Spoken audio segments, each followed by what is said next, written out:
Sabana. Are you ready? Kicau, kicau, kicau mania. Kicau, kicau, kicau mania. Kicau, kicau.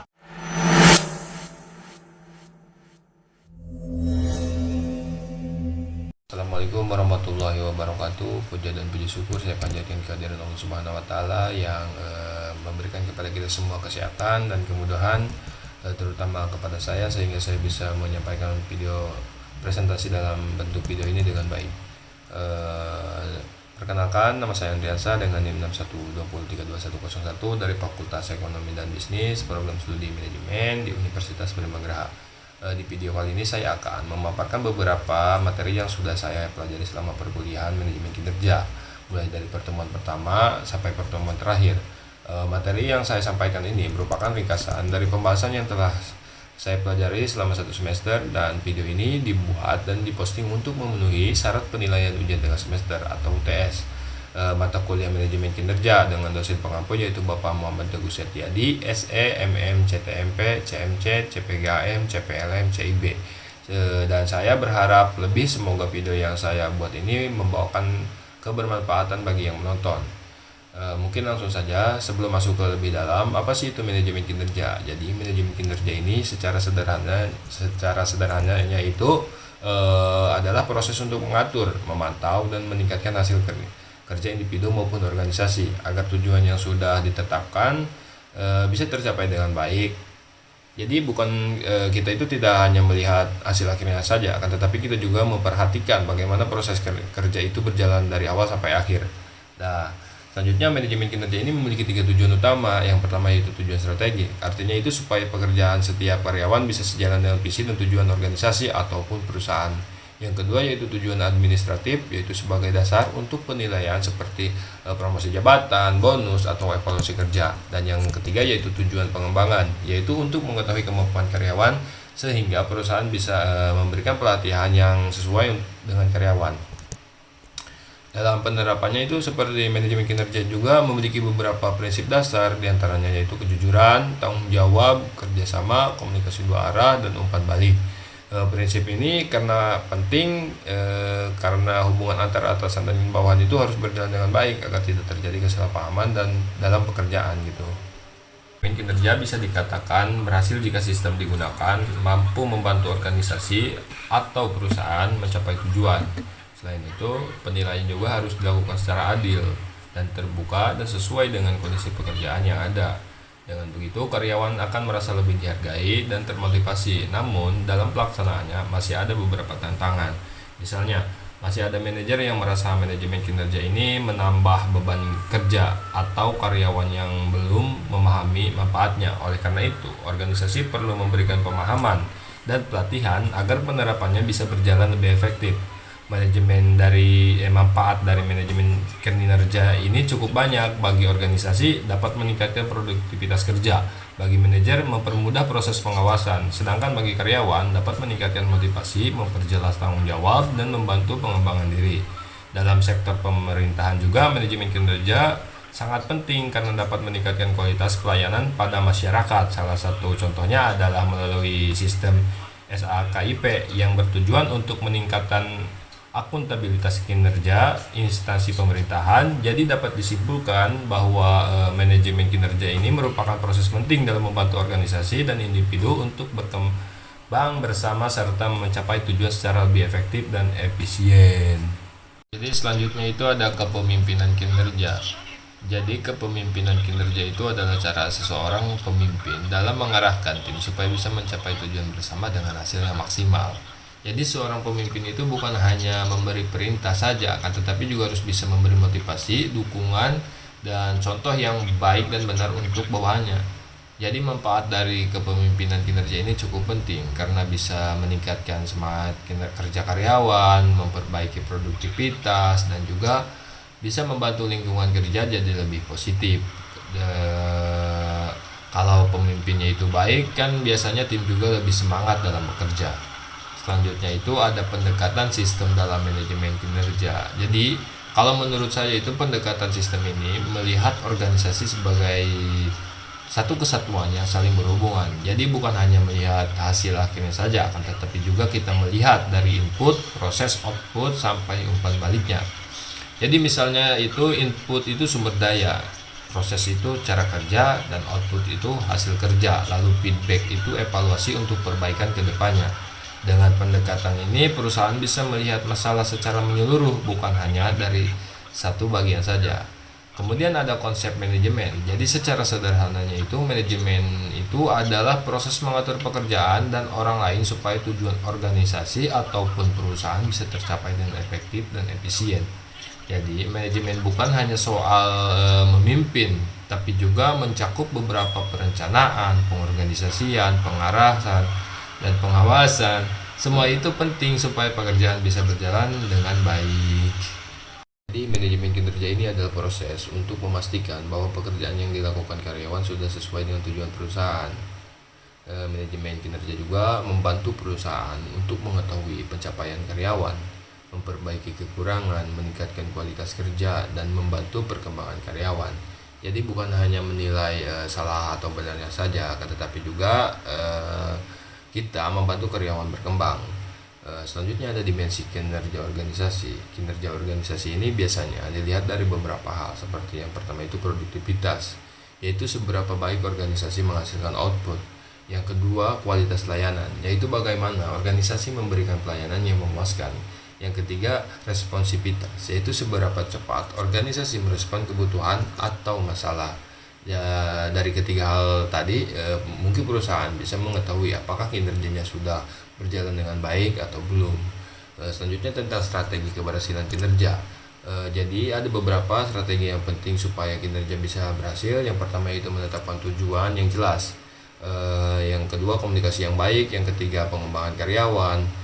Dan yang keempat, evaluasi rutin. Dan yang terakhir mungkin penghargaan terhadap karyawan, karena kalau karyawan merasa dihargai, biasanya mereka akan kerja lebih maksimal gitu. Lalu ada faktor penentu keberhasilan kinerja, di antaranya yang pertama itu kemampuan, yang kedua motivasi, dan yang ketiga lingkungan kerja, yang keempat kepemimpinan, dan mungkin yang terakhir dukungan organisasi. Karena kinerja yang baik bukan hanya berasal dari individu saja, tetapi juga dipengaruhi lingkungan di sekitarnya. Selanjutnya yaitu kepemimpinan kinerja. Jadi kepemimpinan kinerja itu adalah cara seseorang pemimpin dalam mengarahkan tim supaya bisa mencapai tujuan bersama dengan hasil yang maksimal. Jadi seorang pemimpin bukan hanya memberikan perintah, tetapi juga harus bisa memberi motivasi kepada karyawan, dukungan kepada karyawan, dan contoh yang baik dan benar kepada karyawan. Jadi manfaat dari kepemimpinan kinerja ini cukup penting karena bisa meningkatkan semangat kinerja karyawan ataupun kerja karyawan, memperbaiki produktivitas, dan juga membuat lingkungan kerja jadi lebih positif. Jadi kalau pemimpinnya baik, biasanya tim juga lebih semangat dalam bekerja. Nah, selanjutnya ada pendekatan sistem dalam manajemen kinerja. Kalau pendekatan sistem ini melihat organisasi sebagai satu kesatuan yang saling berhubungan. Jadi bukan hanya menilai hasil akhirnya saja, akan tetapi juga melihat dari input, proses, output maupun output sampai umpan baliknya. Misalnya itu input itu sumber daya, proses itu cara kerja, dan output itu hasil kerja, lalu feedback itu evaluasi untuk perbaikan ke depannya. Dengan pendekatan ini, perusahaan bisa melihat masalah secara menyeluruh, bukan hanya dari satu bagian saja. Kemudian ada konsep manajemen. Secara sederhana itu, manajemen itu adalah proses mengatur pekerjaan dan orang lain supaya tujuan organisasi tercapai dengan efektif dan efisien. Jadi manajemen ini bukan hanya soal memimpin, akan tetapi juga mencakup perencanaan, pengorganisasian, pengarahan, dan pengawasan. Semua itu penting supaya pekerjaan bisa berjalan dengan baik. Selanjutnya, pendekatan sistem dalam manajemen, khususnya bagaimana sistem ini berperan dalam meningkatkan kinerja di dalam organisasi atau perusahaan. Yang pertama, kita perlu memahami dulu apa itu pendekatan sistem dalam manajemen. Jadi secara sederhananya itu, sistem itu adalah sekumpulan elemen di dalam organisasi yang saling berhubungan satu sama lain. Jadi dalam setiap sebuah perusahaan, setiap bagian itu tidak bisa berjalan sendiri-sendiri, karena semua saling berhubungan untuk mencapai tujuan bersama gitu. Di dalam pendekatan sistem ini ada dua prinsip utama. Yang pertama yaitu sistem tertutup dan sistem terbuka. Sistem tertutup itu lebih fokus kepada kondisi internal organisasi, sedangkan sistem terbuka itu melihat bahwa organisasi juga harus berinteraksi dengan lingkungan luar. seperti pelanggan, pesaing, dan perkembangan zaman. Selanjutnya itu tentang strategi manajemen. Dalam meningkatkan kinerja, manajemen strategi membantu perusahaan menentukan langkah yang tepat supaya tujuan organisasi bisa tercapai. Dalam hal ini bukan hanya pemimpin saja yang berperan gitu, akan tetapi seluruh pegawai juga harus ikut terlibat supaya mereka merasa menjadi bagian dari keberhasilan perusahaan maupun organisasi. Ada beberapa strategi yang bisa dilakukan dalam meningkatkan kinerja. Di antaranya itu yang pertama pengalokasian sumber daya yang efektif, lalu pengembangan karyawan dan peningkatan kompetisi, penggunaan sistem, penghargaan, evaluasi penilaian kinerja, komunikasi yang baik, serta kemampuan menghadapi perubahan dan inovasi. Kalau strategi ini diterapkan dengan baik, maka kinerja perusahaan bisa meningkat secara lebih maksimal. Kemudian, arti penting sistem dalam manajemen kinerja juga sangat besar. Sistem manajemen kinerja membantu organisasi menjadi lebih efektif dan efisien. Selain itu, sistem ini juga dapat meningkatkan akuntabilitas, transparansi, dan kualitas kerja. Manfaat lainnya yang pertama itu meningkatkan kinerja karyawan, meningkatkan kepuasan kerja, meningkatkan daya saing perusahaan, dan membantu organisasi berkembang secara berkelanjutan. Lalu kenapa kita masuk ke proses manajemen kinerja? Manajemen kinerja ini kan adalah proses untuk membangun pemahaman bersama tentang apa yang ingin dicapai dan bagaimana cara mencapainya. Dalam proses ini ada beberapa hal yang perlu diperhatikan, yaitu seperti masukan, lalu proses, keluaran, dan manfaat. Sedangkan tahapannya biasanya dimulai dari tahapan persiapan, tahapan wawancara atau penilaian, dan tahapan evaluasi hasil. Dengan proses ini perusahaan bisa melihat apakah target sudah tercapai atau masih perlu diperbaiki. Selanjutnya ada perencanaan strategis. Jadi perencanaan strategi itu sebenarnya adalah proses menyusun langkah-langkah penting untuk masa depan organisasi. Jadi bukan hanya memikirkan kondisi sekarang, akan tetapi kita juga memikirkan bagaimana organisasi bisa berkembang dalam jangka panjang. Perencanaan strategis penting karena dapat menjadi pedoman utama dalam mengambil keputusan. Dengan adanya perencanaan yang jelas, organisasi bisa lebih siap menghadapi perubahan lingkungan, persaingan, maupun tantangan yang muncul di masa depan yang akan datang. Dalam perencanaan strategi terdapat beberapa asumsi dasar.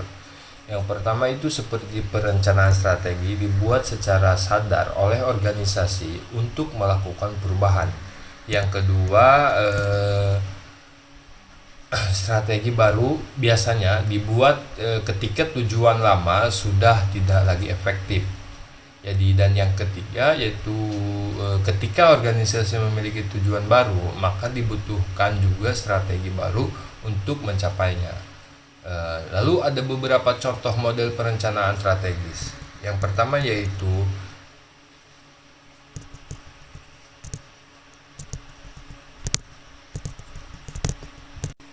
ada beberapa contoh model perencanaan strategis. Yang pertama yaitu balance scorecard, yaitu model yang menilai organisasi dari 4 sisi, yaitu keuangan, pelanggan, proses internal, serta pembelajaran dan pertumbuhan. Yang kedua adalah Hoshin Kanri, yaitu model yang menekankan keselarasan antara tujuan pemimpin dengan pelaksanaan kerja karyawan. Kemudian ada OKR atau Objective Based and Key Result, yaitu metode penetapan tujuan yang jelas dan hasil yang bisa diukur.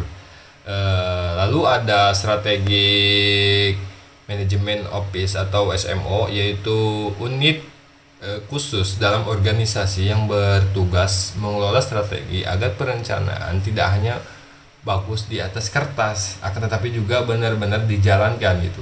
Tujuan dari SMO ini yang pertama itu meningkatkan keberhasilan, lalu ada implementasi strategi, menyelaraskan tujuan dengan kegiatan operasional, lalu memperkuat koordinasi antara bagian, dan membantu organisasi beradaptasi terhadap perubahan. Di dalam organisasi, peran strategi manajemen office sangat penting karena bisa menjabatani antara perencanaan dengan pelaksanaan.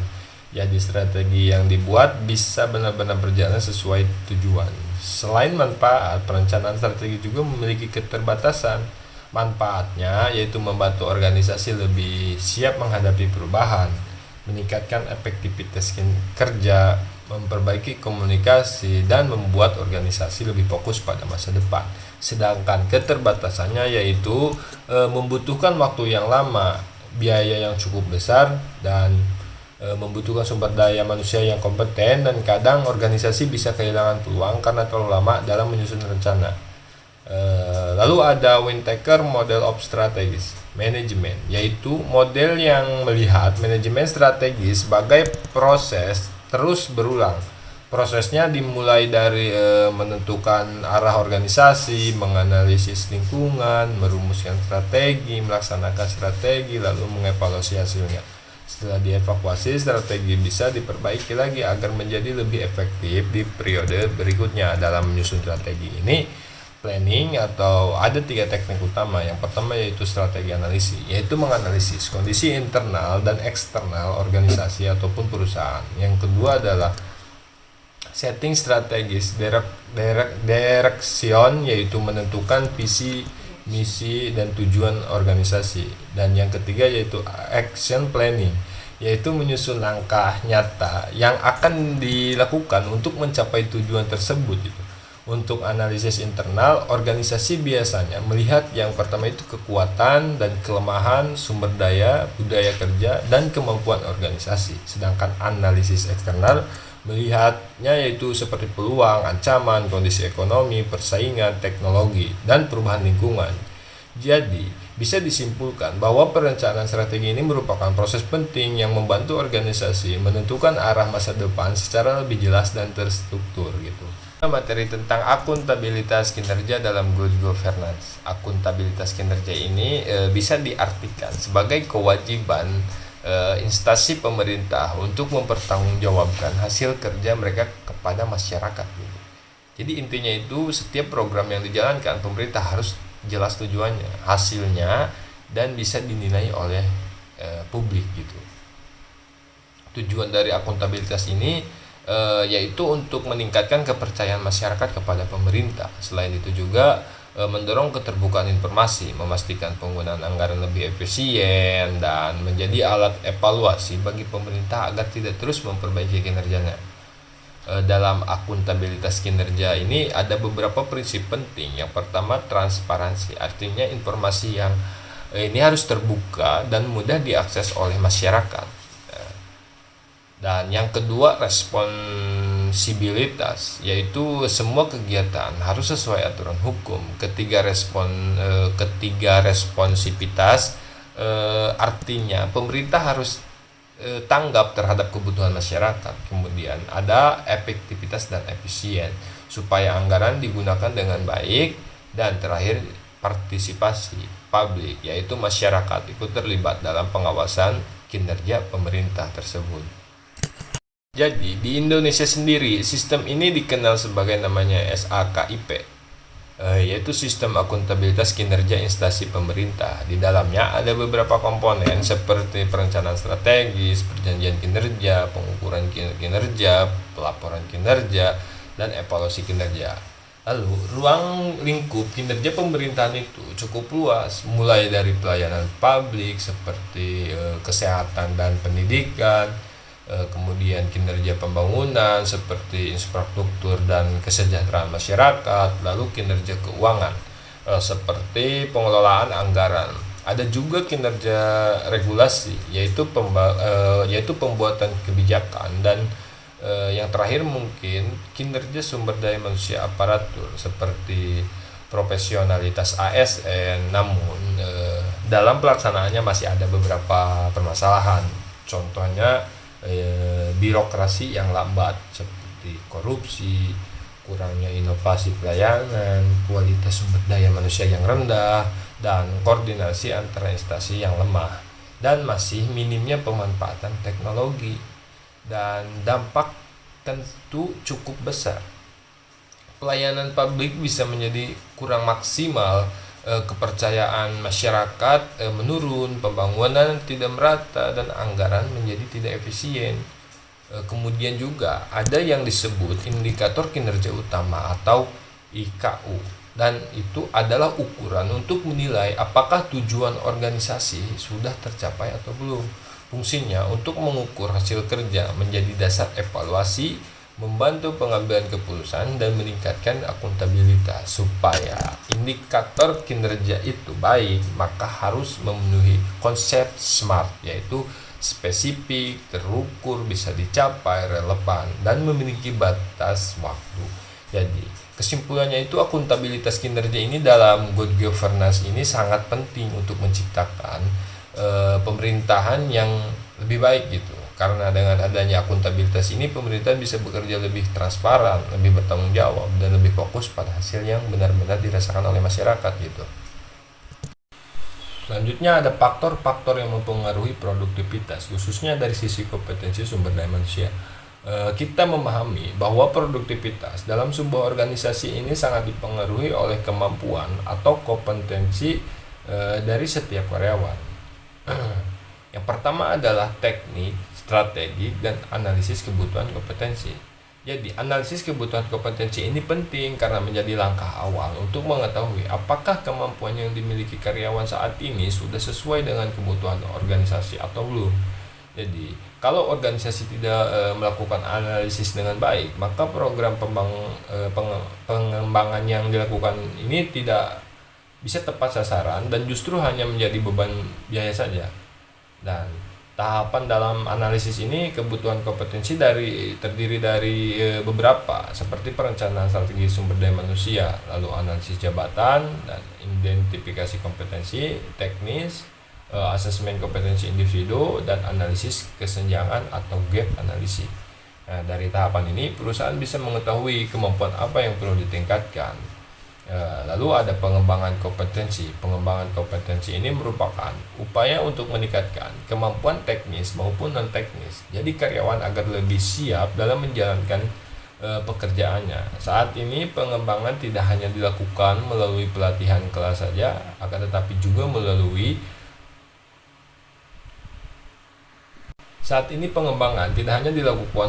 pelatihan di kelas saja, akan tetapi juga melalui coaching, mentoring, learning, magang, dan pembelajaran langsung di tempat kerja gitu. Jadi mungkin hanya itu saja yang saya bisa sampaikan. Semoga penjelasan tadi bisa dipahami dengan baik dan semoga membawakan kebermanfaatan bagi kita semua, dan terima kasih atas perhatian teman-teman semuanya. Saya akhiri, wabillahi taufiq wal hidayah, wassalamualaikum warahmatullahi wabarakatuh.